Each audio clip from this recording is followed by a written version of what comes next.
Paul McCartney taught the world how to sing goodbye, but the cruelest goodbyes of his life never came with a chorus. Yesterday, Hey Jude, and Let It Be made sorrow feel bearable, as if a melody could place one hand on a broken heart and tell it to keep going.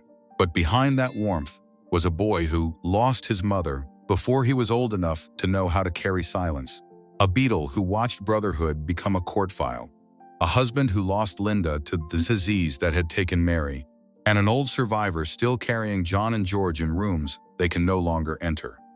Now, at 83, when Paul stands before a stadium and thousands sing his words back to him, the sound can feel like love, memory, and prayer all at once.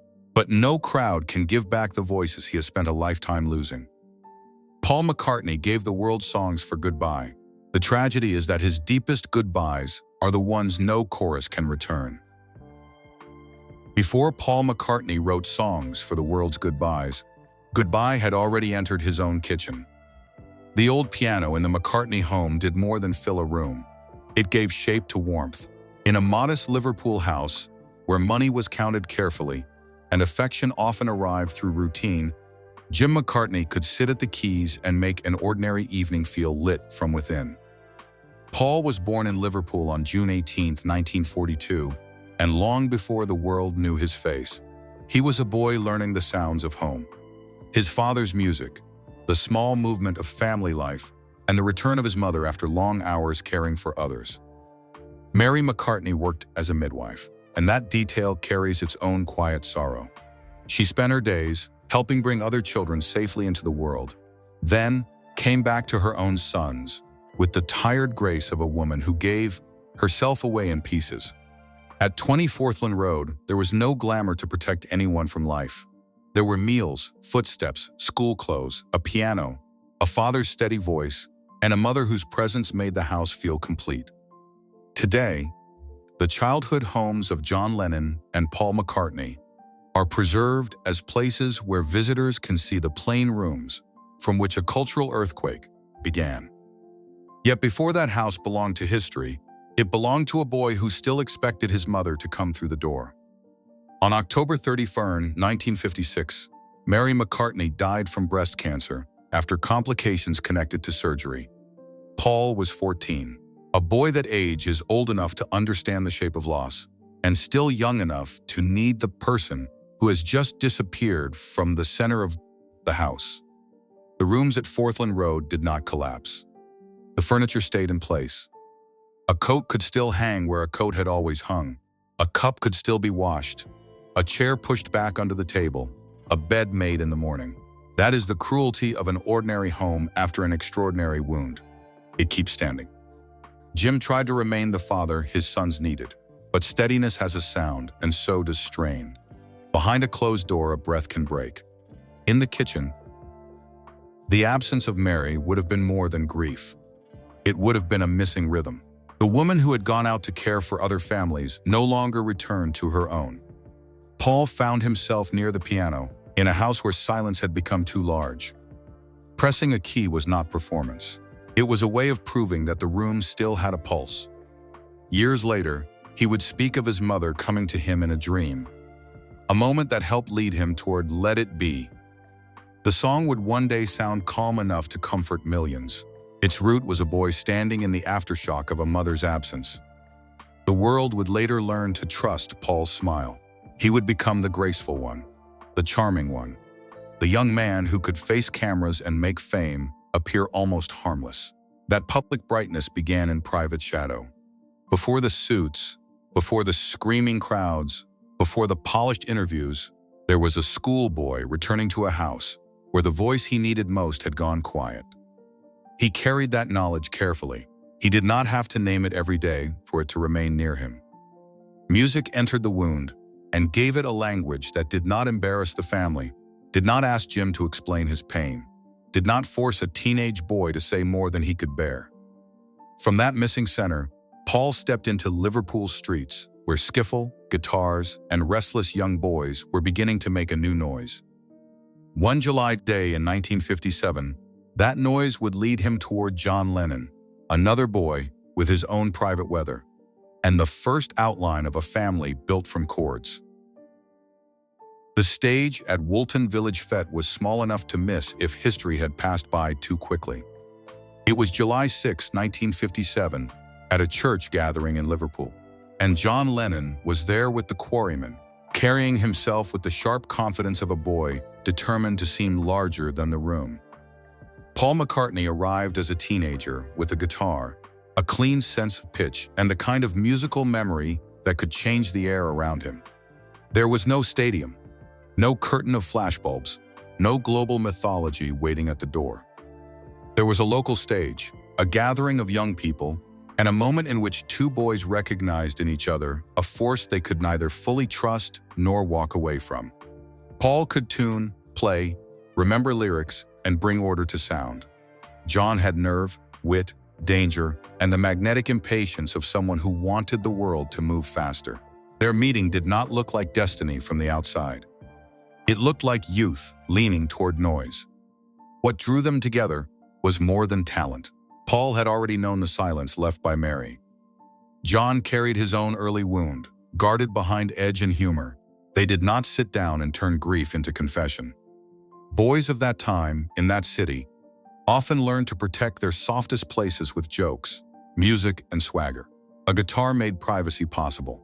A song could hold feeling at a safe distance. In the space between John's rough energy and Paul's melodic discipline, a new language began to form. Paul was never merely John's shadow. He brought precision, warmth, musical structure, and the instinct to finish what might otherwise burn too quickly. John, in turn, pushed Paul toward boldness, toward risk, toward the charged electricity that comes when admiration and rivalry share the same room. Soon George Harrison entered the circle, younger, watchful, already carrying a quiet seriousness that would give the music another color. The Beatles did not begin as mythology for Paul. They began as another room where loss could breathe without being named. The early years had little softness. Hamburg was long nights, tired bodies, damp clothes, cheap rooms, and music played until fingers and voices had been spent. The Cavern Club gave them heat, closeness, sweat on the walls, face pressed toward the stage, and the sense that Liverpool itself was listening. They were learning how to survive a room before they ever tried to conquer a country. Paul stood in those cramped spaces with the discipline of a son raised around music and loss. John stood beside him with a grin that could cut and a voice that could command. Together they made pressure useful. Later, Lennon-McCartney would become a golden signature, printed on records, praised by critics, studied like scripture. In the beginning, it was more fragile than that. Two boys using harmony to stand near feelings they could not yet speak aloud. That second family carried Paul out of the quiet rooms of childhood and toward a world waiting to claim him. The closer that world came, the less room the four young men would have to belong only to themselves. A hotel curtain pulled shut in the middle of the day can tell a story fame rarely tells honestly. Outside, the street could be packed with voices calling for the Beatles, as though love itself had become weather. Inside, four young men sat in rooms they had not chosen, eating food that had cooled on trays, waiting for the next car, the next hallway, the next wave of hands reaching through a barrier. From 1963 to 1966, Beatlemania rose with a force that changed popular culture. Please, Please Me helped open the door in Britain. Television carried their faces into homes. The Ed Sullivan appearances made America feel suddenly close. Airports became theaters. Stadiums became storms. Paul smiled through much of it, with a natural grace that made him seem almost built for public affection. He could turn toward a camera and give the audience the comfort it wanted. Under that brightness, the days were tightening. The love was real, and it was enormous. It lifted them higher than any Liverpool boy could have reasonably expected, then surrounded them so completely that ordinary life became a memory. Walking down a street required planning. A meal in a public room could become impossible. Hotel doors became borders. Police lines stood between devotion and danger. On stage, the screams could rise so loudly that the band often struggled to hear its own music. Imagine the strange loneliness of that, the world shouting love so loudly that the song itself nearly disappears. Paul, John, George, and Ringo were adored by millions, yet they lived inside a moving enclosure of cars, corridors, dressing rooms, and locked doors. They were not only famous, they were being transported from one controlled room to another, loved so violently that ordinary life had to be hidden from the people who claimed to adore them. A concert could blaze with white light, and minutes later, there would be the heavy click of a car door closing, the sudden dimness, the four of them carried away like valuable cargo. By 1966, the road had taken more than energy. It had taken privacy, patience, and the simple right to be young without being watched. The decision to stop touring did not arrive as a grand retreat. It came from exhaustion and the growing need to hear themselves again. The studio offered something the stage no longer could: control, quiet, experiment, the ability to build a sound without fighting a roar. Paul's public image remained polished, warm, and accessible, the face of a man who made fame look gentle. Behind the image was a young artist, learning that adoration can become a beautiful form of confinement. The crowd had given the Beatles the world, and the world had taken away the pavement beneath their feet. When the screaming finally receded, the silence of the studio waited with its own kind of pressure. In that quieter room, their music would deepen, and the first hairline cracks inside the family would become harder to ignore. A legal file on a table has a colder sound than a guitar case opening. For Paul McCartney, the end of the Beatles was never only a business matter, though business had entered every corner of the room. After Brian Epstein died in 1967, the group lost the central figure who had helped hold the machinery together. The Beatles were still brilliant, still capable of making music that sounded larger than the age itself. But the structure around them had begun to loosen. Apple Corps brought ambition and confusion. Management decisions created distance. Alan Klein became a fault line. Paul resisted him, driven by reasons that were both practical and personal. The four men who had once learned how to survive Hamburg and the cavern together now sat inside meetings where trust moved more slowly than paperwork. Apple still had instruments, microphones, lyric sheets, guitar cases, and the memory of harmony, yet the room no longer carried the same shared direction. A microphone could still stand where it had always stood. A guitar could still wait against a chair. A page of words could still lie on a table. But the old rhythm of four men turning toward one another, catching a joke, correcting a chord, hearing a harmony return from across the room, had begun to disappear. The public would eventually receive the ending in fragments. Album announcements, interviews, headlines, interpretations that hardened before the private facts could breathe. Paul was easily placed at the center of blame, partly because he was visible, partly because the world needed one face for a heartbreak too complicated to hold. John had already wanted to leave. The internal bonds had been strained by years of pressure, grief, money, control, and artistic change. Still, the image that settled in many minds was painfully simple. Paul had broken the Beatles. On December 31st, 1970, he filed a lawsuit to dissolve the partnership. The act was legal, deliberate, and heavy. It placed documents where songs had once been. It asked a court to separate what history had already fused together in public memory.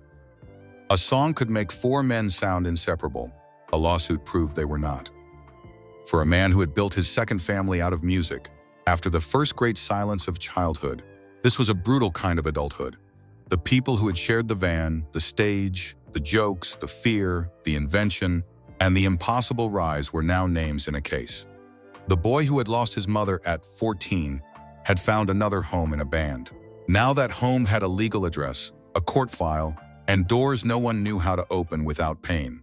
Away from the noise, Paul withdrew to Scotland for a time, carrying the exhausted look of someone who had been praised and punished by the same world.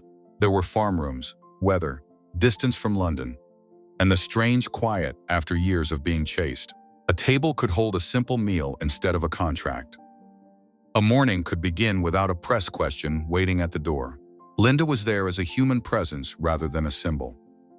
Part of the smaller life Paul was trying to rebuild while the public argued over the larger one he had lost. The contrast was severe. Outside, the myth of the Beatles was being mourned as if a national treasure had shattered. Inside, one man was trying to understand how the boys who once stood shoulder to shoulder had become adults separated by lawyers. The band had given him a family after the first silence of childhood. Now that family had become a room filled with instruments no longer enough to call everyone back. From that fracture, Paul began reaching for a life measured less by hysteria and more by home, though even home would one day ask more of him than he could have imagined. The empty keyboard said more than any headline could. For years, Linda McCartney had stood beside Paul McCartney under lights that were never fully kind to her. Some people listened for mistakes. Some watched her with the suspicion reserved for a woman who had entered the sacred circle after the Beatles. Yet Linda kept showing up. She was a photographer before she was a McCartney, a mother before she was a bandmate, a woman with her own eye, her own stubbornness, her own quiet refusal to be shaped only by public approval. When she married Paul in 1969, she did not step into a simple romance. She stepped into the aftershock of a broken musical family, into a life where affection could be interrupted by cameras, contracts, travel, and the long shadow of a band the world refused to let go.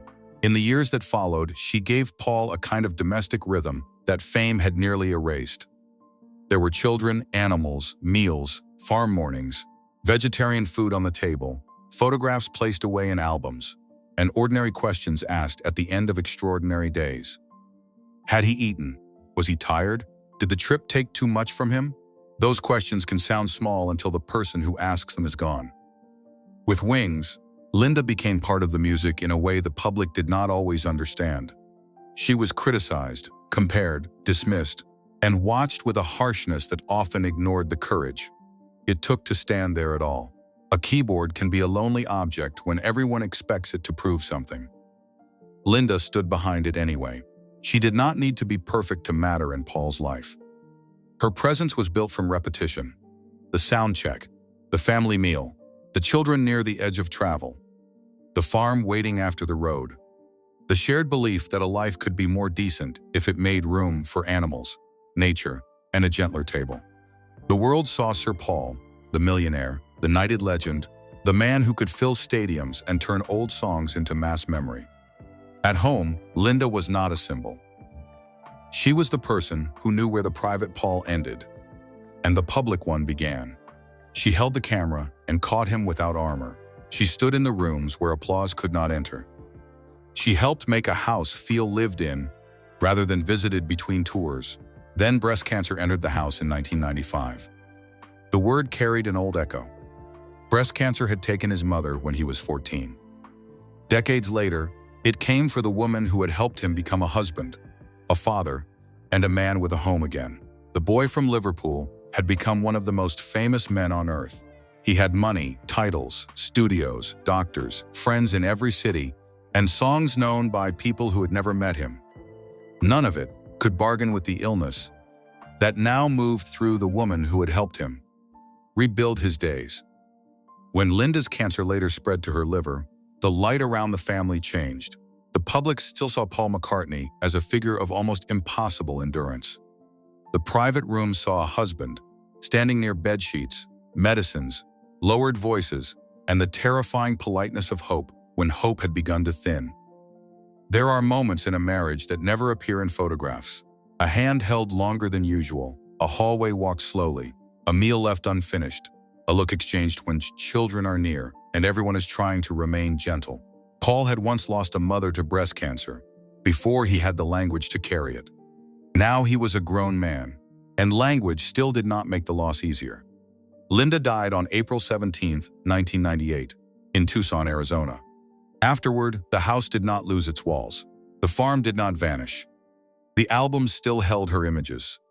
The instruments remained where instruments are placed, when people expect tomorrow to come, with the same voices in it. But the rhythm was gone. A chair at the table became too visible. The keyboard no longer had her body behind it. The camera no longer lifted in the same way. The ordinary questions stopped arriving from the same mouth. For Paul, grief did not need to announce itself loudly. It could live in the space before sleep, in the sound of a room after guests had left, in the sight of a vegetarian meal that remembered her, even when no one spoke her name. On stage, he could still be Paul McCartney, the man whose songs had taught millions how to soften their own sorrow. At home, he was a husband in a house where the person who had waited after the lights was no longer waiting. The future they had built together did not disappear in one dramatic motion. It disappeared in habits. One missing footstep at a time, one unanswered glance, one quiet morning after another. The courthouse corridor had none of the warmth of a stage. There were no harmonies there, no familiar bass in his hands, no audience rising to sing back the words he had given them. There were documents, cameras, legal language, and the hard surface of public curiosity. Paul McCartney married Heather Mills in 2002. Years after Linda's passing had left a silence in his family life. Their daughter, Beatrice, was born in 2003. For a time, the marriage appeared to offer a new domestic chapter, one that belonged less to the old mythology and more to the daily duties of fatherhood later in life. But when the relationship came, it did so under a light that allowed very little dignity to remain private. By 2008, the divorce had become a court matter involving financial provision, with reports placing the settlement at about £24.3 million. Money became the public language of a private collapse. It would be easy and unfair to turn Heather into a villain or Paul into a saint. Human endings rarely deserve that kind of flattening. The deeper wound was the exposure itself. After Linda, the wound had been absence. After Heather, the wound was exposure. A marriage had become paperwork. A home had become a subject for reporters. The man who once sang, "All you need is love," now found his personal life measured in figures, filings, judgments, and flashbulbs. A car leaving court could become an image for strangers to examine. A legal document could travel farther than a family explanation ever would.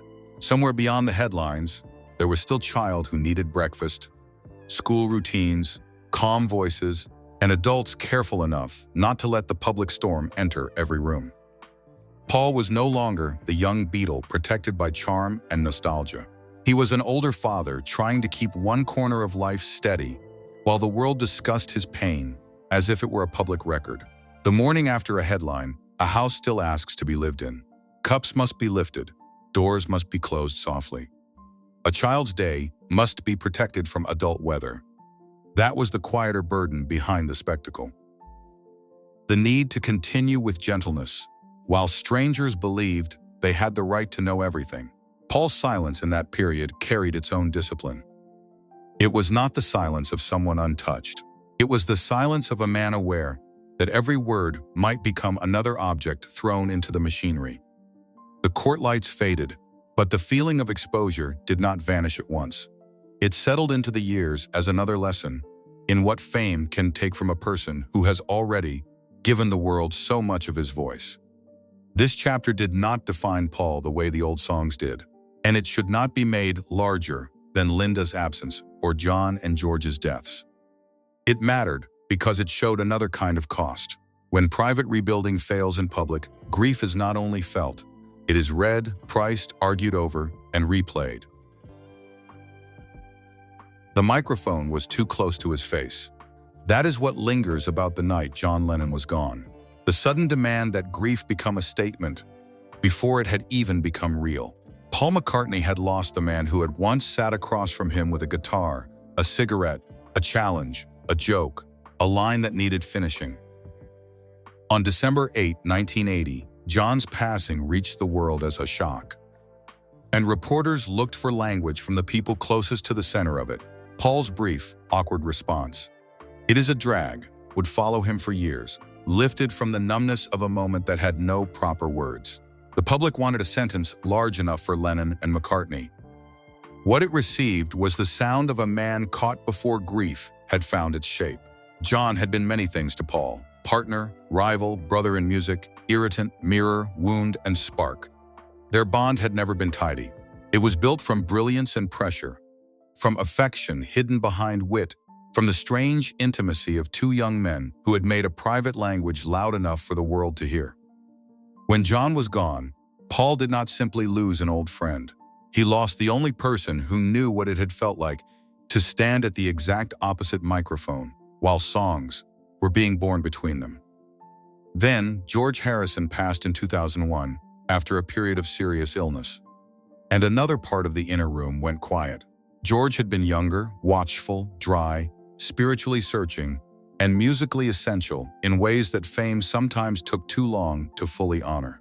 He had been there in Liverpool, in the early grind, in the heat of performance, in the studio where songs changed shape under patient hands. His guitar did not merely decorate the Beatles. It colored the air around them. With George gone, Paul lost another person who could say, "Yes, I was there, I remember." The records proved the Beatles existed. John and George had proved Paul had not imagined the room. The world could preserve the records, restore the films, print the photographs, and build exhibitions around the story. But records do not remember the smell of a room. Photographs do not answer when an old friend wants to check whether a memory happened the way he still hears it. For the public, the Beatles remained eternal. 4 young men crossing Abbey Road, 4 voices fixed in the bright weather of the past. For Paul, the picture kept changing. One chair went empty, then another. The songs stayed crowded with memory, but the private room behind them grew quieter. Years later, now and then allowed Paul to stand near John's voice again through an old recording, made clearer by modern technology. It was not a new living conversation. It was a late act of care around a voice that already belonged to the past. Paul could add harmony, Ringo could play, and the remaining pieces could be placed with reverence. But the room still held an absence no studio could remove.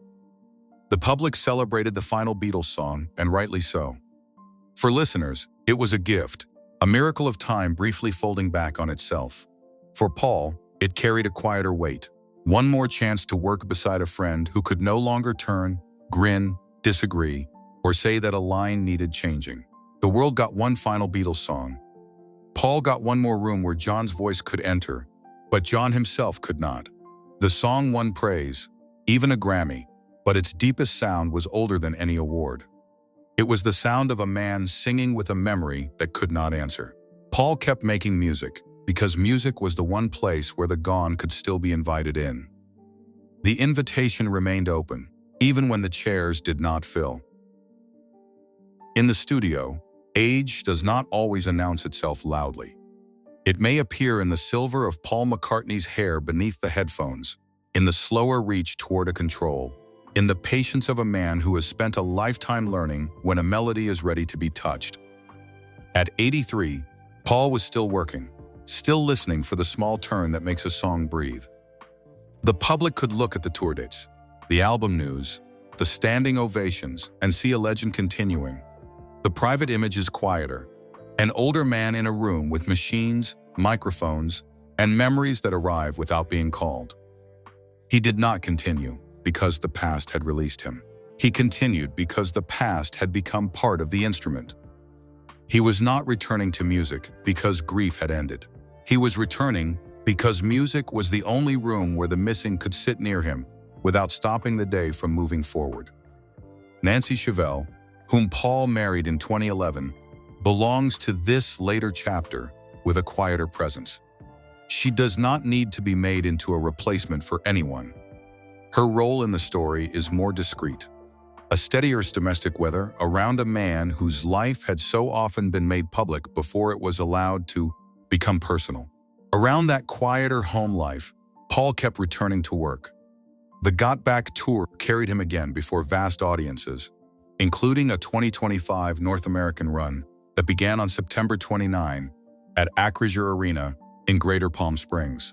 There is an almost impossible contrast in that image. A man who has outlived so many voices of his youth standing before thousands who still know the words. The crowd sees endurance. The dressing room after the show knows the cost of it. In later work, including The Boys of Dungeon Lane in 2026, Paul again turned toward Liverpool, childhood, memory, and the absent voices that had shaped him. The songs did not need to bury him in memory to prove that memory was present. A late melody can carry a whole city without naming every street. A line about youth can hold faces no longer at the table.